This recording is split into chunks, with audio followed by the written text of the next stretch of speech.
Assalamualaikum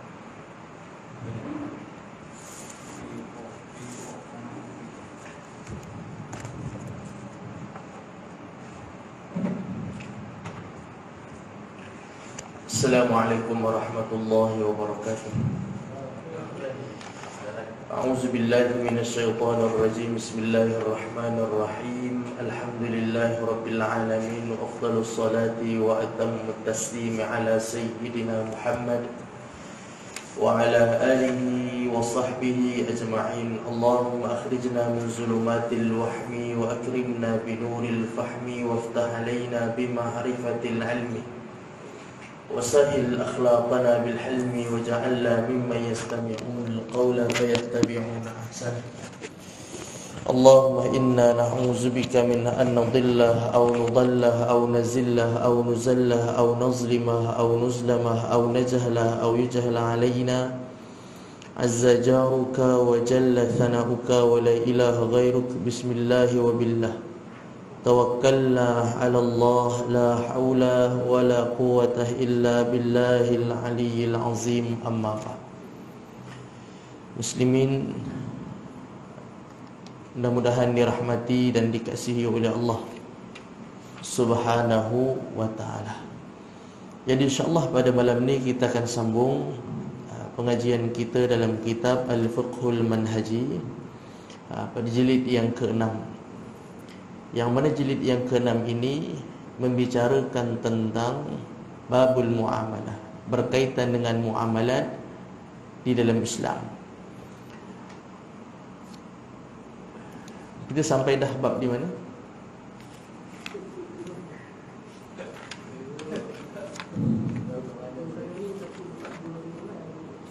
Bismillah.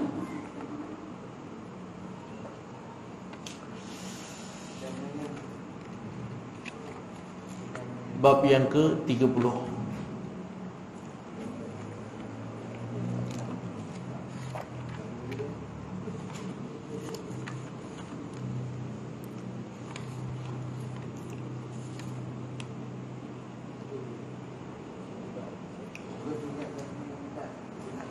Itu 426.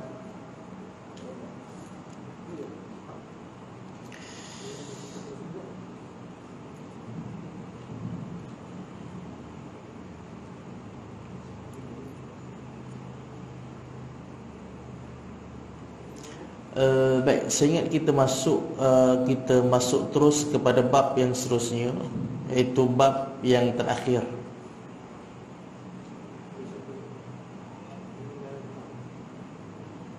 Bab yang terakhir iaitulah bab 31. Bab yang ke-31 iaitulah bab hawalah, iaitulah pemindahan hutang.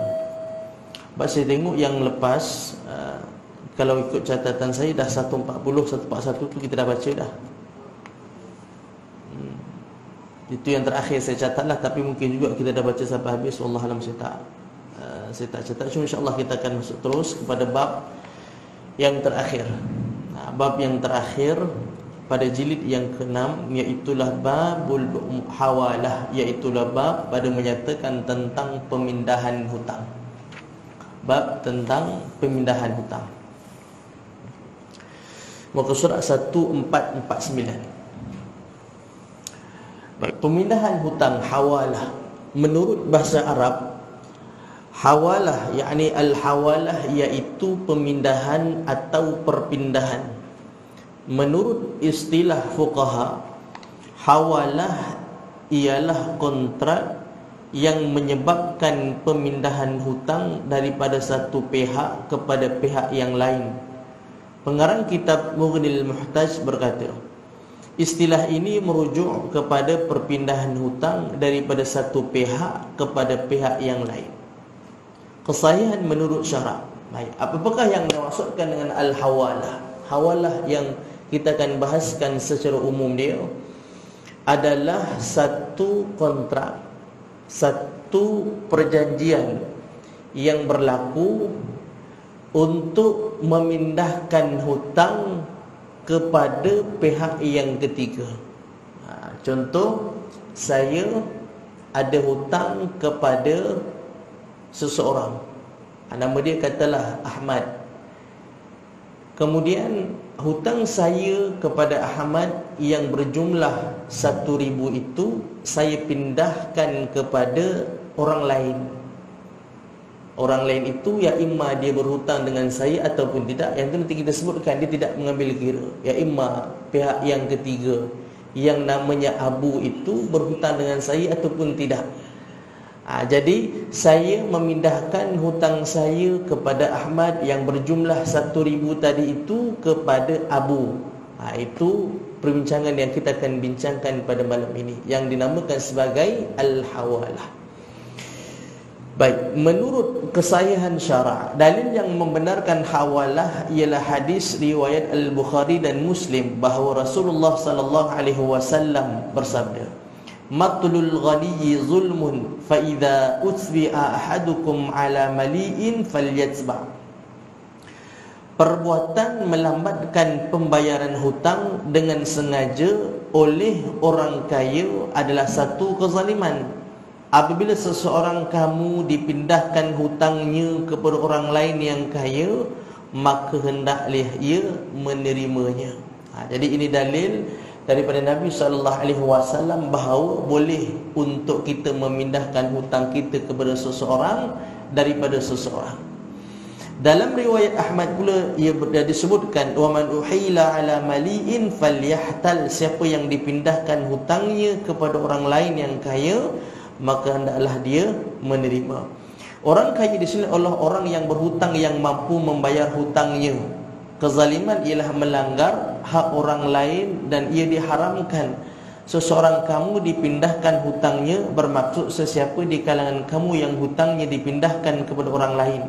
Yang kaya di sinilah orang kaya yang mampu melunaskan hutangnya, maka hendaklah dia menerima, bermaksud hendaklah dia menerima pemindahan hawalah tersebut. Maksudnya saya mampu untuk membayar hutang saya kepada A tadi itu kepada si B. Kalau boleh, sebab hal hawalah itu perlu dengan redha daripada orang yang ketiga tadi itu. Maksud contoh, saya berhutang kepada Ahmad. Saya pihak yang pertama, Ahmad yang kedua, Kasim yang ketiga. Jadi hutang saya kepada Ahmad itu saya pindahkan kepada Kasim. Maknanya Kasim yang kena bayar ke Ahmad. Jadi itu bukan sewenang-wenangnya, perlu persetujuan, perlu redha daripada Kasim, maka barulah berlaku hawalah itu.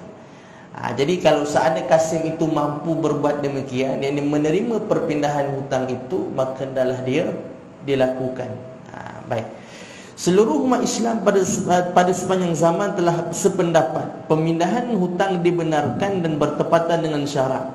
Tidak pernah timbul sebarang pendapat yang menentang amalan ini. Jumhurul ulama berpendapat ayat perintah yang dinyatakan dalam hadis ini, maka hendaklah dia menerima, hanyalah merupakan perintah sunat atau sekadar satu galakan, bukan merujuk kepada perintah wajib. Mana sekadar membantu saya tadi itu. Saya tak mampu nak bayar, maka saya minta Ahmad yang atau Kasim tadi itu bayarkan kepada Ahmad. Maka Kasim hendaklah bantu saya untuk melunaskan hutang saya kepada Ahmad tadi. Dan ini sesiapa yang memberi hutang kepada seseorang, lalu penghutang meminta supaya, dengan ini siapa yang memberi hutang kepada seseorang, lalu penghutang meminta supaya hutang tersebut dipindahkan kepada orang lain yang akan membayarnya, maka dia digalakkan menerima pemindahan ini, bukannya diwajibkan. Begitu juga bagi pihak Ahmad tadi itu. Ahmad tak boleh, dia kata tak nak, aku tak nak, aku nak kau juga yang bayar. Dia kata kepada saya, tak boleh, saya nak awak juga yang bayar. Tak apalah, kebetulan Kasim pun hutang dengan saya 1,000 juga. Jadi kau ambil dengan dia lah, tak payah ambil dengan aku. Dengan sama je, kau ambil dengan aku 1,000, kau ambil dengan dia pun 1,000 juga. Jadi si Ahmad tadi itu, apakah wajib dia perlu terima apa yang saya kata? Tak. Dia berhak untuk terima ataupun tak nak. Kita tak boleh kata okey, aku hutang kau 1,000, ya, Kasim hutang aku 1,000. Jadi aku tak nak bayar. Jadi macam mana cara nak lunaskan hutang? Kau ambil yang Kasim. Jadi apakah Ahmad tadi tu wajib terima? Macam tu aku tak boleh lagi nak minta dengan dia, sebab Kasim pun hutang dengan dia 1,000 juga. Jadi apakah si Ahmad tadi itu yang bagi hutang kat saya, yang saya berhutang dengan dia itu, dia mesti terima apa yang saya nak? Tapi sunat terima, sebagai membantu saya untuk menyelesaikan masalah saya. Jadi di situ dibolehkan. Baik, kemudian malah pemindahan ini hanya digalakkan jika orang yang mengambil alih hutang tersebut mampu melunaskannya. Kasim dari itu, dia bukan orang yang bankrupt, dia bukan orang yang miskin, dia bukan orang yang susah, tak. Dia adalah orang, nanti kita akan sebutkan pihak yang ketiga ini apa syarat-syarat yang perlu dia ada supaya dia jadi orang yang dipindahkan hutang. Supaya dia jadi orang yang ketiga itu ada syarat dia. Tak boleh bankrupt, mesti ada harta. Jadi tak boleh sewenang-wenangnya untuk hutang itu dipindahkan ke atas dia. Di samping tiada sebarang keraguan pada hartanya, jika orang tersebut tidak berkemampuan melunaskan hutang tersebut atau harta yang dimilikinya diragui, pemindahan tersebut tidak digalakkan untuk diterima oleh si pemiutang yang namanya Ahmad tadi itu. Rukun dan syarat. Setakat ni secara umum jelas. Baik. Terdapat beberapa rukun bagi amalan pemindahan hutang. Setiap rukun mempunyai syarat-syarat tertentu. Beberapa berikut adalah keterangan mengenai rukun dan syarat-syarat tersebut. Yang pertama, muhil. Siapakah muhil? Iaitu penghutang yang telah memindahkan hutangnya pada pemiutang. Saya. Muhil itu saya. Tadi saya bagi satu cerita, saya berhutang kepada Ahmad. Kemudian hutang saya kepada Ahmad itu saya pindahkan kepada Kasim. Mana saya orang pertama, Ahmad orang yang kedua, Kasim orang yang ketiga. Jadi orang yang pertama ini dipanggil muhil. Tuan-tuan kena faham juga istilah dia. Muhil itu orang pertama. Siapa? Saya yang berhutang tadi itu, yang saya nak memindahkan hutang. Muhil itu iaitu penghutang yang telah memindahkan hutangnya pada pemiutang kepada orang lain. Penghutang muhil mestilah seorang yang berkelayakan menjalankan kontrak, iaitu seorang yang berakal dan baligh. Saya. Pemindahan hutang ini tidak boleh dilakukan oleh orang gila dan kanak-kanak yang belum mumayyiz, kerana mereka dikategorikan sebagai orang yang belum berakal. Akal adalah syarat sah untuk menjalankan sesuatu urusan. Itu syarat yang pertama. Saya yang nak memindahkan hutang saya kepada Ahmad itu kepada Kasim, saya mestilah berakal dan baligh. Saya ni bukan kanak-kanak, saya bukanlah orang gila. Itu syarat yang perlu dipenuhi oleh saya.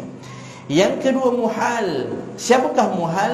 Pemiutang yang mana hak milik hutangnya dipindahkan untuk dibayar oleh orang lain, bukan orang yang berhutang dengannya, iaitu Ahmad.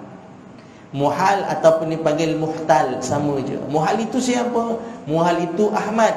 Siapa Ahmad? Yang saya berhutang dengan Ahmad tu. Ahmad yang hutang dia ada dengan saya 1,000. Jadi hutang saya kepada Ahmad 1,000 itu sekarang bukan lagi saya yang bayar, sebab saya dah pindahkan kepada Kasim. Jadi Ahmad itu istilah dalam Arabnya dipanggil muhal. Tadi muhil, ni muhal. Muhil saya, muhal adalah Ahmad. Muhal ialah pemiutang yang memberikan hutang kepada penghutang dan penghutang memindahkan hutang itu supaya dibayar oleh orang lain. Orang ini juga dikelar sebagai muhtal, iaitu orang yang meminta pemindahan. Jelas siapakah muhal? Ahmad. Pemiutang juga perlu memenuhi syarat berikut, iaitu berkelayakan menjalankan kontrak. Maksudnya dia mestilah berakal, kerana persetujuan oleh pemiutang adalah rukun dalam kontrak pemindahan hutang. Nanti dia ada ijab dan kabul.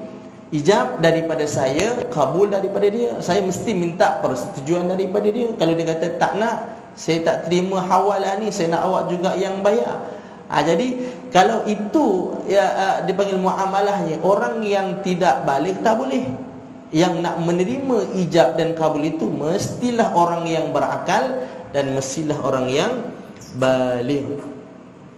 Orang yang tidak berakal tidak berhak menyatakan persetujuan. Bila saya kata, Mat, hutang aku kat kau ni, aku rasa aku tak ada duit lah nak bayar. Kebetulan Kasim ada hutang aku, sama juga 1,000 juga. Kau ambil lah dengan dia. Kau ambil lah, nantilah aku minta dia bayarkan kau. Jadi yang muhal itu kanak-kanak, ataupun yang muhal itu adalah orang gila. Maka dia tidak layak untuk terima sirah tadi itu. Dia tak terima, dia tak, okey aku terima hawalah ini. Dia tidak ada kelayakan itu. Baik. Orang yang tidak berakal tidak berhak menyatakan persetujuan. Selain itu, dia mestilah balik kerana persetujuan oleh kanak-kanak tidak sah. Ini kerana sebarang kenyataannya dalam muamalah tidak diambil kira oleh syarak. Jelas siapakah muhal? Ahmad, itu Ahmad. Kemudian muhal alaih, orang yang ketiga, iaitu orang yang bertanggungjawab melunaskan hutang kepada pemiutang. Siapakah dia? Kasim. Jadi muhil saya, muhal Ahmad, muhal alaih itulah Kasim. Muhal alaih disyaratkan mestilah orang yang berakal dan baligh. Kasim itu mesti berakal dan baligh juga. Tidak sah sesuatu hukum dipindahkan kepada orang gila ataupun kanak-kanak, walaupun kanak-kanak tersebut berakal dan mumayyiz, kerana tanggungjawab hutang dan membayar hutang mengandungi unsur menyumbang. Orang yang tidak baligh dan tidak berakal tidak sah menyumbangkan harta mereka. Jadi ini adalah 3 orang yang ada dalam permainan hawalah. Muhil saya, muhal ataupun muhtal itu adalah Ahmad, muhal alaih adalah Kasim. Kadang-kadang kita dengar istilahnya muhtal. Muhtal ni muhal sama je, muhtal pun sama dengan muhal. Jadi muhil saya, muhtal ataupun muhal adalah Ahmad, muhal alaih adalah Kasim. Yang keempat, muhalum bih, iaitu hak pemiutang yang perlu ditunaikan penghutang dan dipindahkan pula kepada muhal. Hak ini mestilah memenuhi syarat berikut. Yang pertama, mestilah dalam bentuk hutang. Tidak sah dilakukan pada barang yang sedia wujud, kerana hawalah ialah pemindahan hukmi. Pemindahan ini bererti pemindahan sesuatu daripada tanggungan zimmah, daripada zimmah seseorang kepada tanggungan orang lain. Pemindahan barangan yang sedia wujud adalah pemindahan hakiki, bukan pemindahan hukmi, kerana ia tidak disabitkan dengan satu tanggungan. Oleh itu ia tidak termasuk dalam hukum hawalah. Jika hak tersebut muhalum bih dipindahkan kepada pihak ketiga, jadi mestilah benda tu hutang, bukan akan hutang. Akan hutang tak boleh. Contoh, saya, siapa dia? Muhil. Saya kata kepada Ahmad, Mat, aku nak pinjam duit kau 1,000, boleh tak? Tapi nanti Kasim yang bayar. Itu belum ada lagi, hutang tu belum wujud.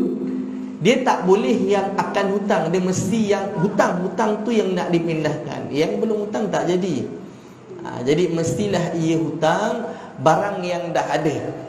Barang yang sudah berlaku, hutang itu dipindahkan kepada pihak yang ketiga.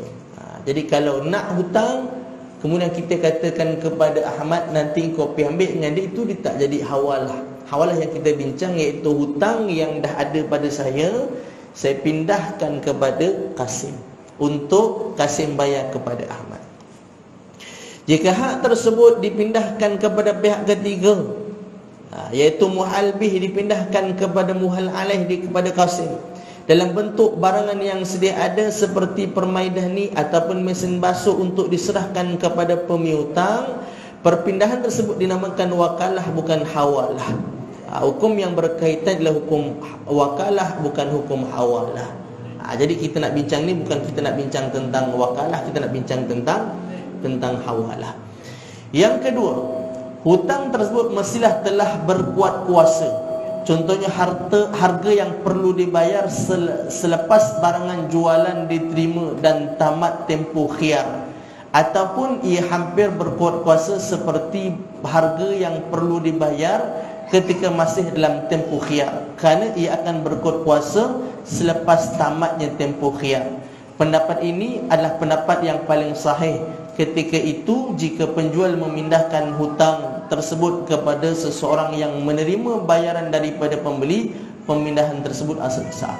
Jadi dia pemindahan hutang itu juga berlaku kepada yang ada khiyar. Contohnya saya meletakkan syarat kepada, maknanya, dan ada yang contoh saya kata hutang saya kepada Ahmad itu hendaklah diambil kepada Kasim dalam tempoh 1 minggu. Kalau dia tak bayar, saya akan bayar balik. Jadi hawal itu berlaku hanya dalam tempoh 1 minggu. Maka habis 1 minggu, maka hendaklah dia kembali kepada saya. Ada pendapat mengatakan tidak sah pemindahan dibuat dalam tempoh khiyar kerana hutang tersebut belum berkuat kuasa. Jadi ini ada perbezaan di kalangan ulama. Pemindahan hutang sah dibuat walaupun hutang tersebut belum berkuat kuasa, sama seperti sahnya bayaran mahal sebelum persetubuhan, bayaran sewa sebelum tamat tempoh sewa, bayaran sebelum barangan yang dibeli yang diterima. Baik, yang kelima sirah, iaitu penawaran dan persetujuan, ijab dan kabul. Penawaran iaitu apabila penghutang saya berkata, saya pindahkan hutang anda kepada orang ini, kepada muhal alaih. Persetujuan pula ialah apabila pemiutang, yakni muhal berkata saya setuju dan saya terima. Jadi akad itu berlaku antara saya dan juga Ahmad, bukan saya dengan Kasim. Kasim saya perlukan persetujuan dia, tapi tak ada akad. Akad hawal itu antara saya dengan dia. Akad hawalah itu adalah antara saya dan juga Ahmad, tetapi mesti atas keredaan daripada Kasim. Jadi kalau Kasim sudah kata tak nak, aku nak bayar kat engkau, aku tak nak bayar dengan dia. Pasal dia kalau aku tak bayar, dia marah aku. Engkau gila-gila kawan. Jadi mesti persetujuan daripada Kasim juga. Penawaran dan persetujuan ini mestilah diadakan serentak dalam majlis kontrak. Khiyar syarat dan khiyar majlis. Kontrak pemindahan hutang disyaratkan berkuat kuasa serta merta. Yang ini dipanggil akad lazim, mesti wajib berlaku. Contoh, bila saya kata ke Ahmad, hutang aku kat kau 1,000 tu kau ambil dah dengan Kasim. Kasim pun dah setuju dah dengan saya. Dia kata okey, tak ada masalah, aku buat macam tu lah, nanti aku bayar ke Ahmad. Ahmad pun kata okey lah, saya setuju. Bila berlaku saja ijab dan kabul, maka dia jadi akad yang lazim. Apa yang lazim? Itu wajib, mesti ikut macam tu, tak boleh dah. Lepas berpisah sahaja antara saya dan juga Ahmad, maka Ahmad tidak berhak lagi minta daripada saya. Itu dipanggil akad lazim. Dia berlaku sampai bila-bila. Baik. Kontrak pemindahan hutang disyaratkan berkuat kuasa serta merta, tidak wujud sebarang khiyar majlis ataupun khiyar syarat. Khiyar syarat tidak wujud kerana pada dasarnya khiyar syarat diwujudkan bagi melindungi kedua-dua pihak daripada sebarang manipulasi hutang. Kontrak permindahan hutang pula tidak membabitkan manipulasi untung. Sebaliknya, kontrak ini berlandaskan rasa simpati dan semangat tolong-menolong antara Ahmad dan saya. Begitu juga Kasim dengan saya. Kasim boleh dia tak nak terima, Ahmad boleh dia tak nak terima, tapi atas dasar nak tolong-menolong menyelesaikan masalah masing-masing, Ahmad pun bertimbang bertolak ansur dengan saya. Dia terima untuk hutang saya kepada dia itu dipindahkan kepada Kasim. Kasim juga setuju, walaupun sepatutnya dia perlu bayar kepada saya, tetapi dia bertolak ansur. Dia kata tak apalah, saya boleh bayar kepada kawan awak yang nama Ahmad tu, tak ada masalah, walaupun dia tak kenal. Dan walaupun si Kasim ini tak hutang dengan saya sekalipun, kalaupun dia tak hutang dengan saya, tapi kalau saya nak minta Kasim yang tolong bayar pun tak ada masalah. Mana hutang saya itu dibayar oleh Kasim. Kasim hutangan saya ataupun tak, itu bukan, itu tidak menjadikan akad itu tidak menjadikan akad itu terbatal. Jadi sah. Walaupun si Kasim tidak berhutang dengan saya, maka hutang saya kepada Ahmad tadi itu boleh saya pindahkan kepada dia. Sebab itu perlukan persetujuan daripada si Kasim yang akan dipindahkan hutang ke atas dia nanti itu. Khiyar majlis juga tidak wujud kerana khiyar ini hanya wujud dalam jual beli membabitkan barangan. Sementara pemindahan hutang pula menurut pendapat yang paling sahih ialah jual beli hutang dengan hutang. Jadi ada sebahagian, dia juga perbezaan di kalangan ulama bahawa dalam akad ataupun dalam kontrak hawalah itu juga mesti ada syarat ataupun khiyar majlis, dan ada sebahagian mengatakan tidak ada khiyar majlis. Apa makna khiyar majlis? Maksudnya dalam majlis kita masih boleh buat keputusan. Macam contoh, saya beli barang kepada kawan saya. Saya beli apa-apa barang lah. Dah dia pun kata okey saya jual, saya kata saya beli. Selagi mana kita tidak terpisah, selagi mana kita tidak berpisah, maka kita berhak untuk membatalkan akad kita. Itu dipanggil khiyar majlis. Iaitulah boleh pilih dalam majlis. Sebab itu ulama pesan nak mudahnya lepas jual beli terus berpisah, supaya tidak ada lagi soal hati jadi tak suka dengan dia pasal engkau nak beli tiba-tiba engkau nak batalkan pula. Dah mula tadi dah seronok dah pasal barang dia dah jual, dia dapat dah untung sekian-sekian banyak, tiba-tiba dibatalkan. Sebab masih lagi boleh tak dibatalkan? Masih, sebab dalam majlis. Maka sebab itu kata ulama, dalam urusan jual beli, habis saja akad jual beli itu terus berpisah. Nak jumpa nanti boleh patah balik. Yang penting berpisah dulu daripada majlis tersebut. Jadi dalam akad hawalah ada sebahagian pendapat mengatakan boleh batalkan. Maksudnya si Ahmad dia kata tak naklah, tak jadilah, tak payahlah kau lah yang bayar, aku tak naklah terima. Asal tadi dah setuju dah. Tapi sebahagian ulama mengatakan dia boleh membatalkan selagi mana mereka itu dalam majlis yang sama, mereka itu belum berpisah. Manakala sebahagian yang lain mengatakan bahawa tidak ada khiyar, ya imma khiyar syarat ataupun khiyar majlis. Tak ada. Bila sebut berlakunya hawalah tidak boleh disyarat-syaratkan dalam tu. Dia tak macam jual beli. Jual beli boleh. Saya beli baju ni, saya bayar dah berapa? Saya dah bayar dah RM300 harga baju tu. Tapi kalau isteri saya tak nak, nanti saya pulang balik tau. Itu kan khiyar syarat. Kita bagi tahu kepada si pembeli, kepada penjual. Saya kata saya sebagai pembeli, saya kata baju ni saya nak beli sempena birthday isteri saya. Saya rasa macam dia muat, tapi tak tahulah kan, pasal dah 2 bulan tak jumpa kan. Kalau dia tak muat, saya nak pulang balik. Jadi kalau si penjual kata okey, tak ada masalah, maka dia pun bawa balik. Sampai di rumah, isteri pakai baju ternyata tak muat, sempit, kemudian dia pulangkan balik. Itu boleh dalam jual beli.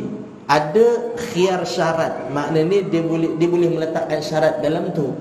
Manakala dalam bab hawalah, sebahagian ulama mengatakan tak boleh syarat-syaratkan. Maksudnya syaratkan dalam tempoh berapa hari, yang kita bagi contoh yang awal tadi itu. Jadi menurut sebahagian pendapat ulama mengatakan tidak boleh. Bila sebut saja hawalah, maka tidak boleh kita ikat dengan apa-apa syarat sekalipun. Syarat sah pemindahan hutang. Yang pertama, muhal alaih. Siapakah muhal alaih? Kasim. Orang yang bertanggungjawab melunaskan hutang kepada penghutang mestilah berhutang dengan penghutang. Ini pendapat yang saya katakan tadi. Ada maknanya muhal alaih. Ada sebahagian ulama yang mengatakan orang yang tidak berhutang itu tidak dipanggil dalam hawalah, tapi dalam bab dipanggil dalam bab tolong menolong.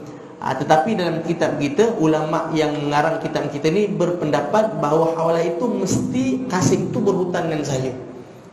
Tetapi ada sebahagian ulama dalam kitab-kitab yang lain mengatakan tak syarat yang Kasim itu perlu hutang dengan saya. Kalaupun nanti kita akan sebutkan, sebab ada dipanggil kontemporari punya muamalah itu, nanti kita akan sebut kalau kita ada masa, nanti kita akan sebutkan yang mana muhal alaih itu tak berhutang dengan saya sekalipun. Dia tak berhutang dengan saya, tapi saya minta dia melunaskan hutang, nanti saya yang bayar dengan dia. Maknanya hutang saya kepada Ahmad tadi itu dibayar oleh muhal alaih, yang mana muhal alaih tak berhutang pun dengan saya. Jadi menurut ulama kontemporari mengatakan itu berlaku. Nanti kita akan sebutkan ada dipanggil muamalah ataupun berlaku dalam dunia sekarang, berlakunya muhal alaih yang dipindahkan hutang, dia tidak berhutang pun kepada muhil kepada saya. Baik, kita bacakan kitab kita disebut muhal alaih, orang yang bertanggungjawab melunaskan hutang kepada penghutang mestilah berhutang kepada penghutang kepada saya. Pemindahan hutang tidak sah kecuali apabila dipindahkan kepada orang yang berhutang dengan penghutang. Ini kerana menurut pendapat paling sahih. Itu menurut pendapat pengarang kitab kita. Jadi dia mengikut pendapat yang mengatakan bahawa muhalun alaih mestilah berhutang dengan saya. Nanti kita akan sebutkan juga nanti bagaimana keadaan yang berlaku. Hawalah ialah jual hutang dengan hutang yang hanya dibenarkan kerana keperluan. Oleh itu muhal alaih mesti mempunyai hutang yang perlu dijelaskan kepada penghutang supaya ia boleh dijadikan barang gantian kepada hak pemihutang. Hutang muhal alaih ini mestilah menepati syarat-syarat berikut. Yang pertama, hutang muhal alaih mestilah telah berkuat kuasa atau hampir berkuat kuasa, sama ada seperti syarat yang dikenakan pada hak pemihutang, yakni muhalum bih. Jadi yang pertama, kalau kita mengikut pendapat pengarang kitab kita yang mengatakan muhalun alaih itu mesti berhutang dengan saya, mesti hutang bukan akan hutang. Yang kita sebutkan tadi, macam mana syarat saya dengan Ahmad mestilah hutang bukan akan hutang. Saya tak boleh kata kepada Ahmad, Ahmad aku nak pinjam duit engkau, nanti engkau ambil dengan Kasim. Tak boleh, sebab itu belum lagi hutang. Begitu juga menurut pendapat yang dipegang oleh pengarang kitab kita, bahawa Kasim itu juga mesti ada hutang dengan saya, mesti dah ada hutang dah. Bukan Kasim tu dia kata dia nak pinjam duit dengan aku, jadi Mat, nanti hutang aku dengan kau ni kau ambil dengan Kasim lah, sebab aku janji nak bagi duit kepada Kasim, dia nak pinjam duit aku. Jadi kalau macam tu tak boleh, sebab Kasim belum lagi jadi penghutang kepada saya. Jadi menurut pendapat yang dipegang oleh pengarang kitab kita, mestilah muhalun alaih, siapa dia Kasim itu dah ada hutang dengan saya. Itu yang pertama. Yang kedua, hutang muhalun alaih mestilah setara dengan hak pemihutang dari segi tunai ataupun tertangguh. Begitu juga dari segi jenis. Macam contoh, Kasim dihutang dengan saya, tapi dia kata dia nak bayar hutang dengan saya 1,000 itu setiap bulan 100. Bermakna dia perlukan 10 bulan. Jadi saya hutang dengan si Ahmad pula, saya janji nak bayar segenap 1,000. Jadi macam mana saya nak pindahkan hutang saya kepada Ahmad itu ke atas Kasim, walhal Kasim itu hanya wajib bayar kepada saya sebulan 100. Jadi itu tak sesuai. Kalaulah seandainya tunai, kalau tertangguh. Jadi ini pendapat yang dipegang oleh pengarang kitab kita. Seperti yang saya sebutkan tadi, di sana ada pendapat yang mengatakan muhalun alaih tak perlu syarat berhutang dengan saya. Nanti kita ada masa nanti kita akan sebutkan pendapat-pendapat itu. Dan hari ini kita perlu juga berpegang dengan pendapat itu, kerana mengikut dipanggil apa ya? Dipanggil muamalah yang berlaku dalam dunia sekarang itu memerlukan kepada pandangan itu. Walaupun ada pandangan yang pertama mengatakan, macam contoh pengarang pendapat dalam kitab kita mengatakan bahawa kanak-kanak tak boleh untuk bermuamalah. Tetapi kita menggunakan pendapat yang lain demi memenuhi keperluan masyarakat hari ini. Anak kita nak pergi beli barang tak boleh pasal dia umurnya 6 tahun. Anak kita baru umur 5 tahun. Dan selalu anak-anak kita yang kecil ni lah kita minta pergi kedai, kita beli aiskrim dan sebagainya. Tapi menurut pendapat dalam mazhab Syafi'i itu tak boleh. Mesti orang yang baligh barulah boleh berjual beli. Maknanya budak umur 13 tahun barulah boleh jual beli. Maknanya anak kita yang umur 10 tahun tak boleh lagi kita minta dia beli barang. Anak kita pula dia pure Syafi'i. Abah tak boleh minta saya beli. Saya mazhab Syafi'i abah. Mazhab Syafi'i tak boleh, mesti yang balik baru boleh jual beli. Macam tu jenuh lah. Jadi kita menggunakan mazhab yang lain. Contoh dalam mazhab Imam Abu Hanifah dan juga ulama-ulama kemudian dalam mazhab Syafi'i. Kalau ikut mazhab Syafi'i tak boleh. Tetapi ulama-ulama yang kemudian, ulama-ulama kontemporari yang melihat wujudnya keperluan kini untuk mengikut pendapat yang mengatakan boleh asalkan budak tu dah mumayyiz. Asalkan budak tu dah mumayyiz. Karena budak mumayyiz ni dia tahu mana yang boleh makan, mana tak boleh makan, mana yang elok, mana yang tak elok. Saya suka bagi contoh begini, nak kenal budak-budak yang mumayyiz itu mudahnya dia tahu mana yang buruk, mana yang elok, mana yang tak elok. Itu budak mumayyiz lah. Antara kita letak sebelah kepala ekor, sebelah tiap kucing, dia boleh beza tak mana kepala ekor, mana tiap kucing. Itu budak mumayyiz lah tu, dia boleh membezakan mana yang betul, yang mana salah, mana baik dan mana yang buruk. Jadi mengikut keadaan keperluan masyarakat hari ini memerlukan akad hawalah ini perlu diluaskan. Macam contoh dalam apa yang kita belajar, kalau kita masih ingat, kalau seandainya kita ada duit, kan? Kita ada duit dan kita minta orang lain yang ada tanah untuk kawan saya ada tanah tapi dia tak ada duit, dia tak ada modal. Saya ada duit tapi saya tak ada tanah. Jadi saya kongsi dengan dia, saya letak duit, kita nak buat apa? Kita nak tanam pokok, kita nak tanam pokok jagung contohnya. Kita nak tanam pokok jagung. Saya ada duit tapi saya tak ada, saya bagi duit kat dia. Kemudian dia pun terima duit daripada saya, dia tak ada duit tapi dia ada tanah, bla bla bla. Ada pendapat yang mengatakan bahawa dia tak boleh kita bagi persen. Maknanya okey, saya 30%, saya 60% sebab modal saya, awak 40%. Tak boleh, kan? Tetapi keperluan hari ini membolehkan. Sebab hari ini orang banyak ada tanah tapi tak ada duit. Kalau kita letakkan syarat yang ketat-ketat, maknanya saya perlu bagi dia berapa duit yang dia, berapa mana bayaran bulanan tetap, berapa yang saya nak kena bayar ke adik. Rugi ke untung saya tak kena bayar banyak tu. Jadi macam tu, bila syarat yang terlalu ketat, mungkin orang yang ada tanah sampai bila-bila pun dia tak ada orang yang nak melabur kat dia. Pasal syarat terlalu ketat. Saya pula saya tak tahu untung ke rugi ke saya melabur kat dia. Kalau seandainya rugi, dia tetap untung, saya rugi. Maka sebab itu saya nak jaga hak saya juga, untung sama untung, rugi sama rugi.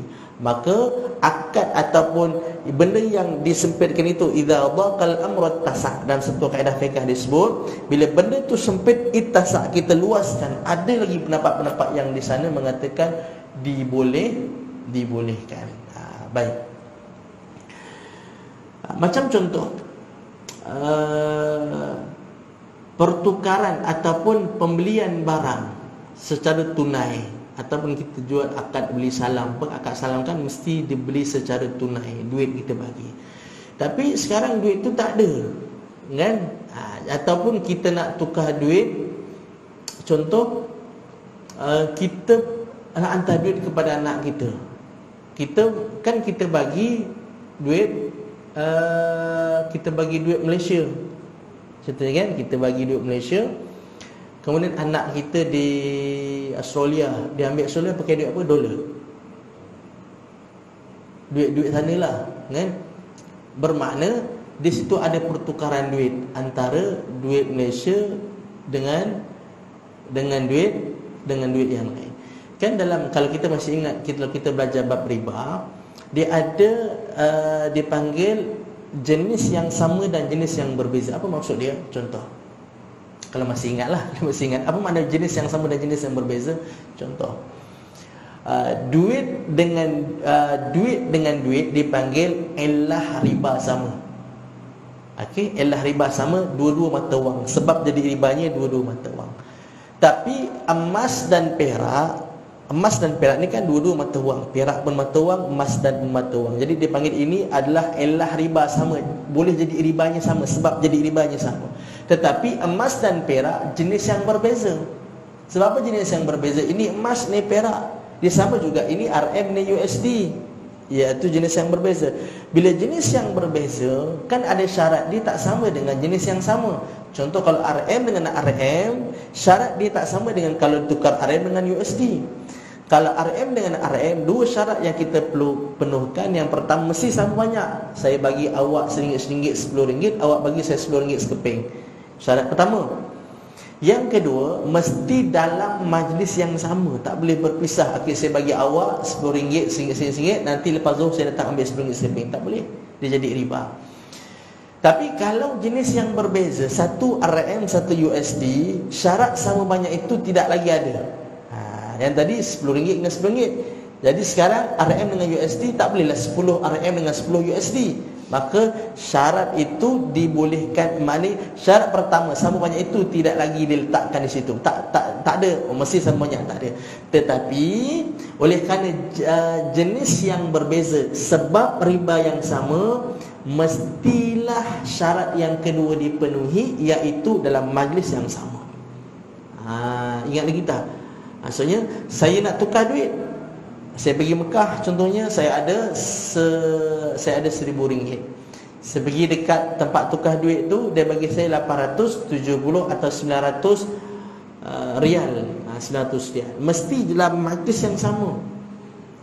Kita tak boleh okey, saya bagi awak, dia tak ada duit tukar, tak apalah, nantilah lepas Zuhur nanti dia kata dia bagi. Itu tak boleh. Sebab apa? Sebabnya adalah apa dia tadi tu? Sebabnya adalah elah ribanya sama. Bila elah riba yang sama, syarat dipanggil cash atau tunai itu mesti berlaku. Tapi kalau elah yang berbeza, satu mata wang satu makanan, itu tak ada masalah dah. Kita nak hutang ke, kita nak buat segala macam selalu kita beli beras RM13. Saya bagi kat dia duit, beras saya ambil besok, tak ada masalah. Tapi kalau tukar beras dengan beras tak boleh, mesti dalam masa yang sama juga. Saya ada beras basmati, saya tak makan beras panjang kan? Saya bagi dekat kawan saya nak tukar dengan dia beras pendek, beras rambutan. Mesti hari tu juga tak boleh. Saya hantar, besok bagi awak hantar beras kat rumah saya. Itu tak boleh. Itu jadi riba. Baik. Jadi apa yang saya nak bagi tahu tadi, bahawa punya Islam itu indah. Dia mengikut mana zaman yang mana mengikut peredaran zaman. Maksud bila mana diperlukan macam ni. Kalau ikutkan dulu, kalau ikutkan kitab-kitab yang lama, tuan-tuan ada kad apa segala, kad debit ke apa semua, itu sudah tentu tak boleh kalau mengikut pendapat yang lama kan. Jadi tapi sekarang hari ini ulama membahaskan lebih meluas, akhirnya mereka membolehkan dengan kaedah-kaedah usul fiqh yang ada. Baik. Kemudian yang kedua, okey, seterusnya selain itu, yang kedua kita dah baca tadi, kita baca yang bawah. Sudah kita ambil sikit lagi dekat titik yang atas tu. Dengan ini ia perlu mengambil kira aspek persamaan, sama ada seperti kes hutang, sama seperti kes hutang.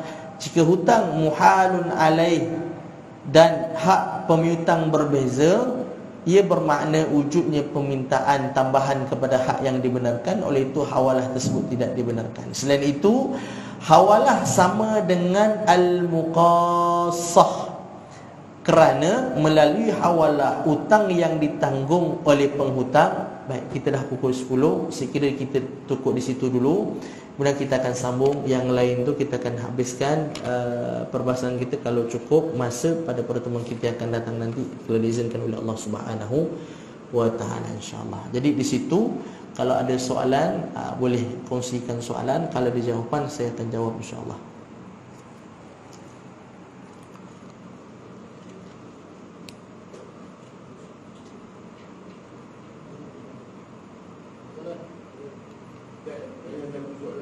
Ya, silakan.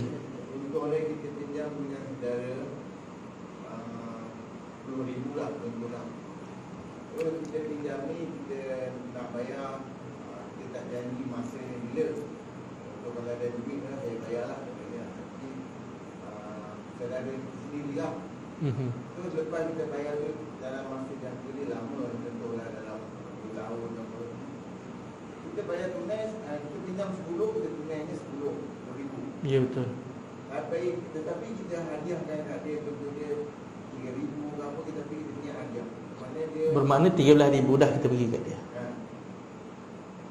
Saya nak memudahkan dia lah, sebab saya rasa duit dia ni pakai lama, contohnya dah 2 tahun. Tapi kita bayar ada 10,000.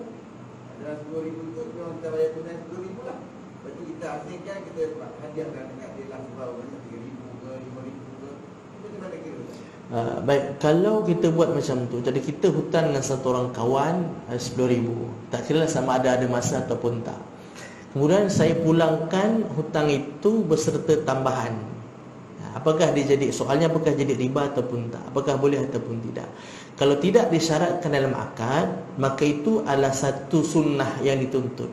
Manakala kita pinjam hak orang lain, kita pulangkan dengan ada tambahan hadiah macam tuan sebutkan tadi, itu adalah satu tuntutan dalam agama, bahkan Nabi sebut begitu. Tapi kalau disyaratkan dalam akad, maka itu dia jadi riba. Wallahu a'lam. Terjawab soalannya insya-Allah. Baik. Ada lagi soalan?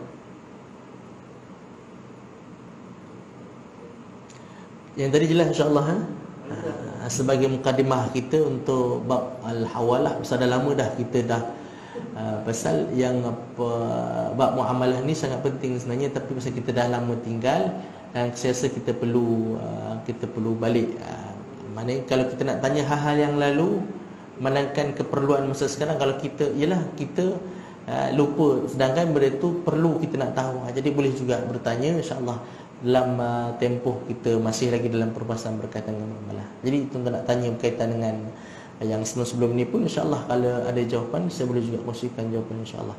Tapi untuk malam ni dah pukul 10.03. Raikan besok nak pergi kerja pula kan. Jadi kita cukup sekadar tu dulu insya-Allah.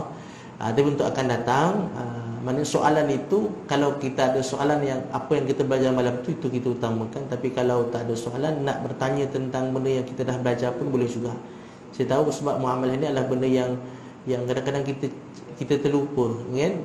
Tapi bila berlaku kepada kita, barulah kita ingat, oh benda ni dah baca tapi tak ingatlah macam mana. Itu juga boleh kita tanya dalam pertemuan kita akan datang kalau diizinkan oleh Allah Subhanahu wa taala insya-Allah. Qul qawli hadza wa astaghfirullahal azim li wa lakum. Wassalamualaikum warahmatullahi wabarakatuh.